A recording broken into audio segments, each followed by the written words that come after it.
key to winning the election in 2016 will be the Reagan Democrats.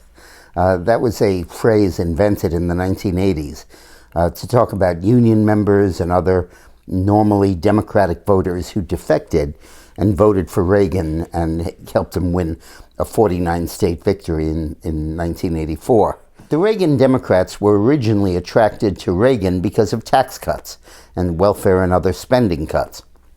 They moved over to Reagan because of that.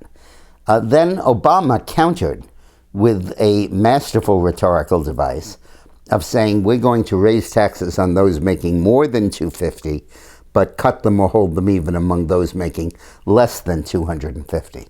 And by injecting economic class divisions into that tax cut argument, he made Reagan Democrats into Obama Democrats.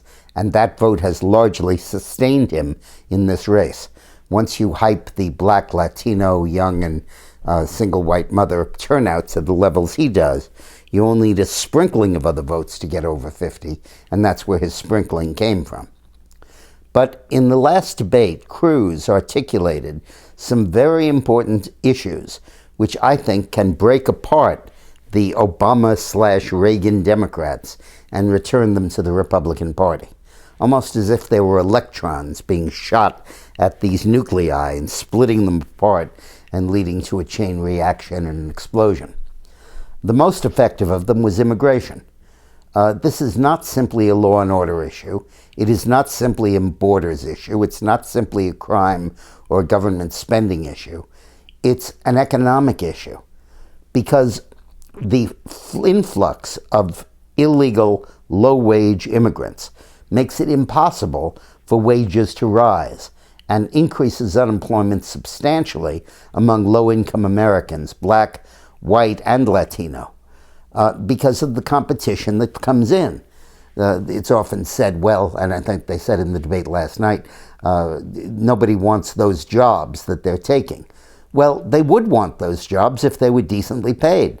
But below minimum wage or whatever the illegal immigrants work for creates a downward pressure on wages that makes it impossible for someone to move up economically from the low wage echelon.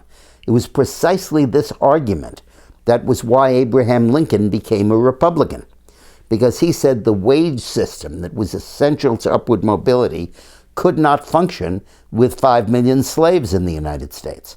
Well, it can't function with 11 million illegal immigrants in the United States. And Cruz made that point eloquently and well, and I think that could be the issue of 2016. I thought the second thing that he talked about that was very important was his strong anti-Wall Street position. When he says there's a myth that Wall Street is Republican or the Republicans are for Wall Street, that's totally untrue. Basically, it's a Main Street versus Wall Street argument. Republicans largely stand for small business, particularly the Tea Party, and for individual entrepreneurs, people who file Subchapter S corporation income taxes. They own their own business. They are their own business. And when Cruz said that he would not bail out any bank that failed, that was a clarion call. That was a sharp departure from the policies not just in the U.S., but in the other G20 countries as well. Now, of course, Kasich was irrelevant when he jumped in and said, what, you're going to make the depositors lose their money? Well, that's nonsense. The Federal Deposit Insurance Corporation guarantees those deposits up to $250,000. And if the FDIC runs out of money, tax money comes in and bails out the depositors, not the big wealthy ones, but the middle income ones, based on the size of their bank accounts. But the fundamental statement that these big banks need to be broken up, that they are not sacrosanct, and that if they get into trouble as a result of their own stupid speculation and gunning for the big payday, then they're on their own, and taxpayers are not going to be holding the bag for them. Crucial insight. So I think that those two issues, a Republican critique of Wall Street, particularly if you're running against Hillary Clinton, who bathes in Wall Street money every morning, whose first two speeches coming out of the State Department at $250,000 each were to Goldman Sachs.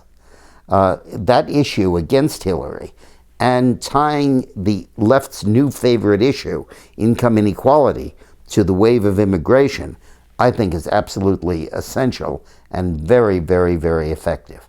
And I think Cruz did a great job of articulating those. Thanks for watching.